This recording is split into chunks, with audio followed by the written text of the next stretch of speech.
Okay, guys, so we are going to jump right into perimeter. So today's lesson, you have 3 pages to do, which I know is a lot, but the first 2 pages I didn't think gave you enough practice. So if you don't get all the pages done before you do the quiz, that's fine. So we are going to learn about perimeter. Now it says here, perimeter is the distance around a figure.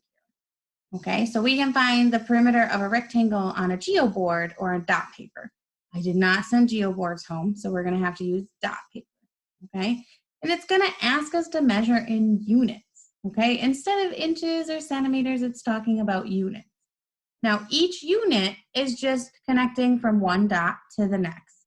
Okay, so the first thing we need to do is we need to find the perimeter of a rectangle that is 3 units on 2 sides and 2 units on the other sides. So to do this, you're just going to draw on your board.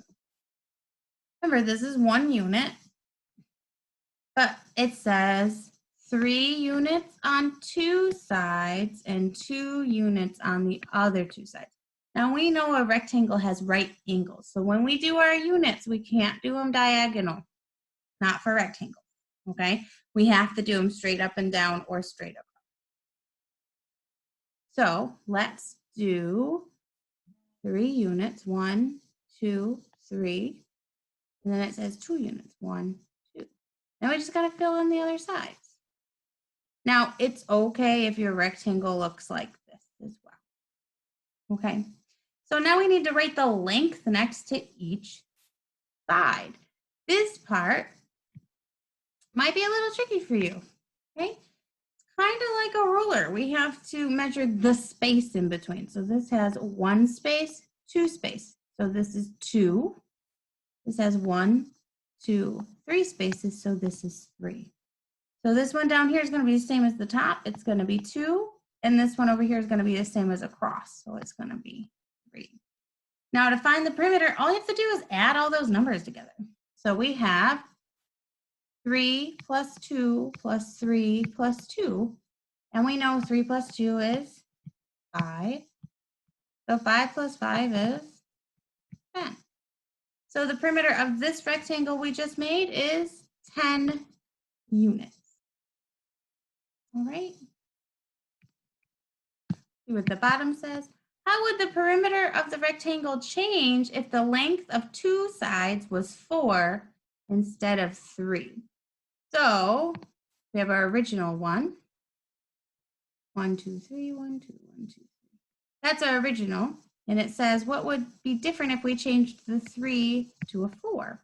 So you can go ahead and draw on it and add an extra unit, right? So now it's 4, 4, 2, and 2. What is the perimeter of our new rectangle? Right, so 4 plus 4 is 8. 2 plus 2 is 4. 8 plus 4 is 12. So is our perimeter the same? No. So the perimeter becomes larger.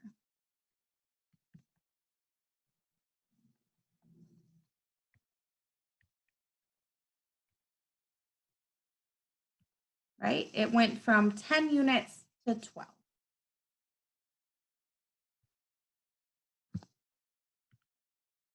Okay. So over here, describe how you would find the perimeter of a rectangle that is 5 units wide and 6 units long.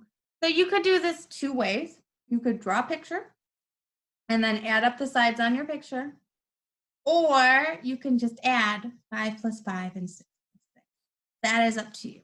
So I'm going to write, draw a picture, and add the sides. What do we get when we draw a picture and add the sides? So that's 6, 6, 5, 5. How much is 6 plus 6? 12. 5 plus 5? 10. What is 12 plus 10? 22. Okay. A rectangle has two pairs of sides of equal length. Right? Rectangle has two pairs of sides of equal length. Explain how you can find the unknown length of two sides when the length of one side is 4 and the perimeter is 14. So this is problem solving. The first thing I would do is draw a picture. And it says two pairs of sides of equal length, which is normal for a rectangle. You always have two sides that are the same and another two sides that are the same. Explain how you could find the unknown lengths of the sides. So we know these ones are 4, but we don't know what this one is. When one is 4. The perimeter is 14. So we know 4 plus 4 plus question mark equals 14. So to do this, I would do the opposite. So I'm going to do 4 plus 4 and take it away from 14. So 14 minus 8 is how much? It's 6. So we know question mark plus question mark equals 6. What is a double that makes 6, guys? You know this.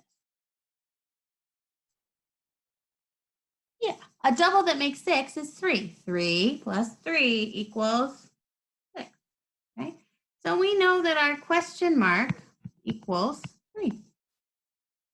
Okay, so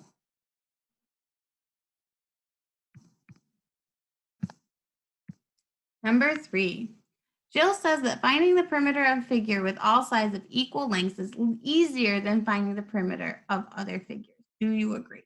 So if we have a square, is it easier to find the perimeter of a square or rectangle? This is totally up to you. You can say yes or no and then tell me why. I'm not answering this for you because it has to come from your brain. All right. You can also use grid paper to find the perimeter of figures by counting the number of units on each side. It's the same idea. One dot to one dot is a unit. Start at arrow and trace the perimeter. Begin counting with 1. Continue counting each unit around the figure until you've counted each unit. All right. And this is a strategy we can do, right? We can go 1, 2, 3, 4, 5, 6, 7, 8, 9, 10, 11, 12, 13, 14, 15, and 16. See how I did that every time I made a line? I put a number next to it so I knew how long it was when I got to the end because I was counting all the way around. So that's 16. You can also do this with irregular shapes. So this one's a rectangle, but this one's some weird shape, right? It doesn't have 4 sides. It has more than 4 sides. So we can do the same thing. 1, 2, 3, 4, 5, 6, 7, 8, 9, 10, 11. See how this part's a little bit tricky? 12, 13, 14. When you are counting the perimeter, you need to make sure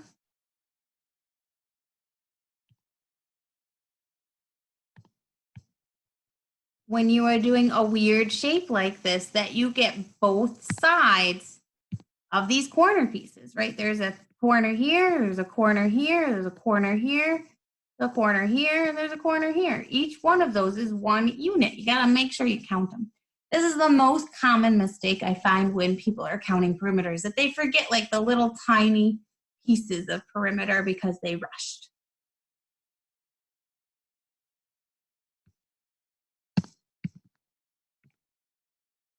Okay, so that was our first 2 pages. This last page you can do on your own.